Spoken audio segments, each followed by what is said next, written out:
Thank you, Madam Speaker. Okay. So much.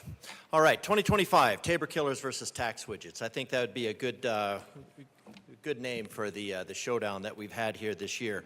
Well over $120 billion of spending that is untouchable because it is ideological.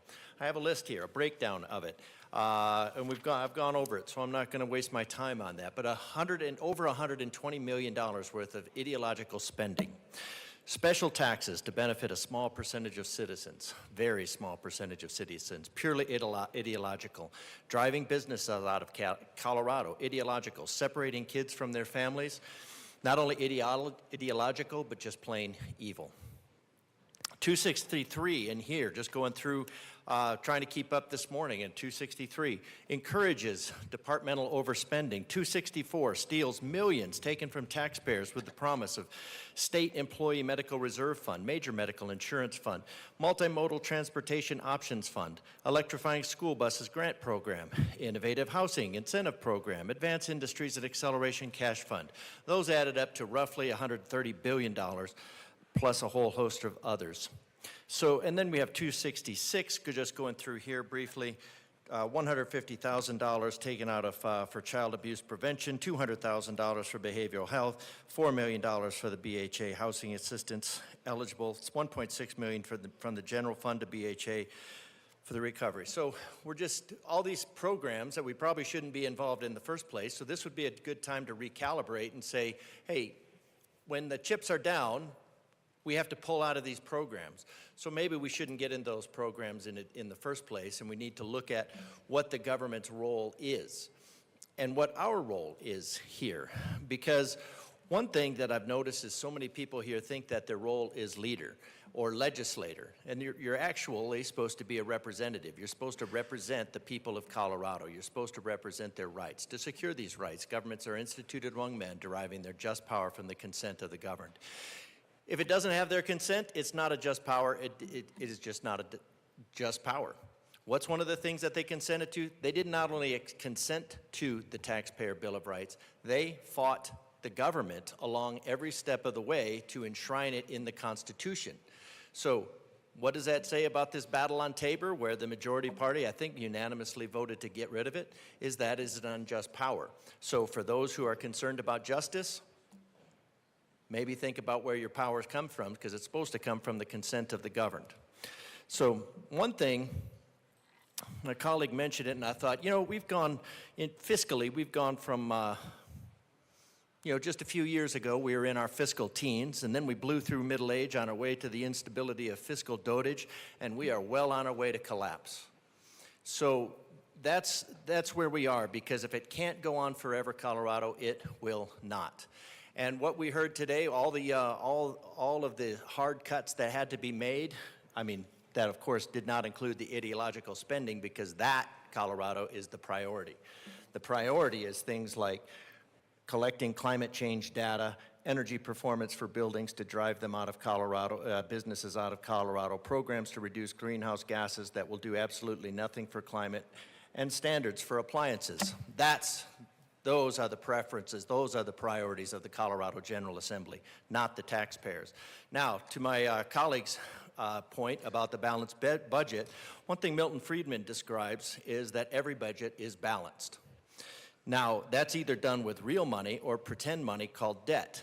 Our debt is called certificates of participation. That seems like a lot like a participation trophy to me, but that is long-term debt that is classified as not debt. Just like fees are considered not taxes. They're imposed by the government for the functions of the government, but somehow they're different from fees. So, Will, knock it off. All right, so in the last 4 years, let's think about this. What's happened to our budget? Because our colleague mentioned inflation. So what happened with inflation? Well, Bidenomics squeezed about 30% more dollars into the good faith and credit of the United States. That didn't mean more value went into the good faith and credit of the United States. That just meant more dollars. That means every dollar is worth less, which means your wages are worth less, and that means everything costs more. And so Now the Colorado General Assembly says, well, we should adjust our budget and we should adjust our spending for the inflation that was caused by the government. Well, do you know who doesn't increase their spending for inflation? Who doesn't increase their budget for inflation? Tax widgets. Tax widgets do not get to increase their spending. They do not get to increase their income. In fact, their buying power has decreased by about 22%. So while everything went up in cost, Bidenomics made everything go down in cost. Made their, you know what I'm saying. All right, so $20 billion today I'm not JBC. I don't have, that's money math. I'll talk about 1/2 of one drop in 20 Olympic-sized swimming pools worth of drops for your ideological spending. So $20 billion in 2020 would be $25 billion today. We're at $40 billion. Does that sound like it's kept up with inflation? No, that has blown well past inflation. $20 billion of buying power in 2020 has decreased to about $16 billion today.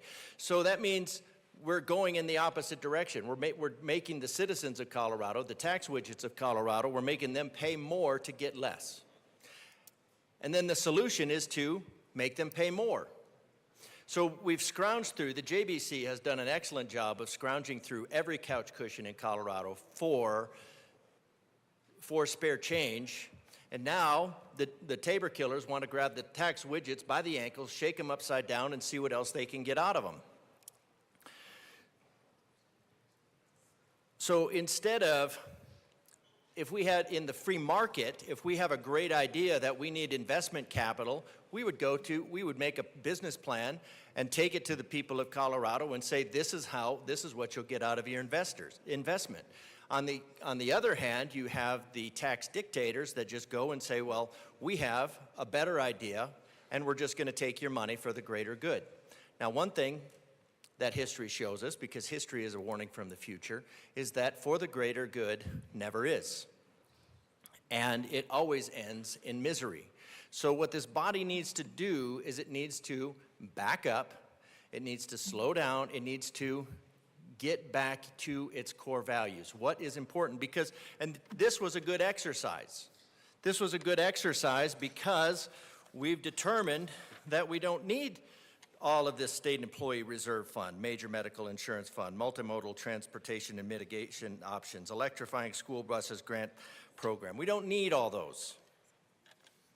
And you're right, you don't need them all. They shouldn't have been in the budget in the first place, but this body cannot not spend money. It is okay for the government to grow at a rate that is less than productivity, especially when we're looking at, and that was lamented in the Tabor killing hearings, that productivity was actually outpacing government growth. And the panelists, one of them a former congressman, former member of this body, were just aghast that government would grow at a pace less than the productivity of Colorado.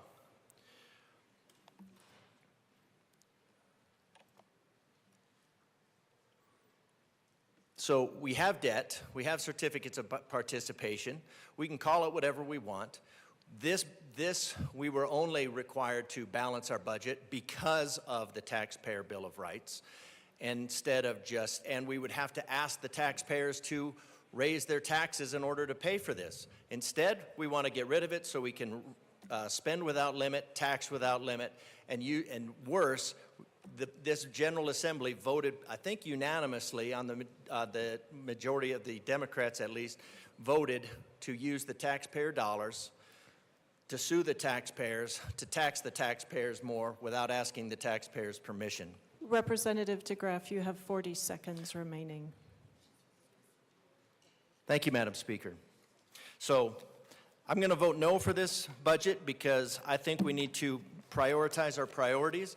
We need to get that in line. We need to figure out that our job here is to represent the people of Colorado and not take all their money. It is okay to leave money in the pockets of Coloradans. I know that is a very big difference in the two parties, but I highly recommend it. I think the Coloradans can actually do a better job with their money.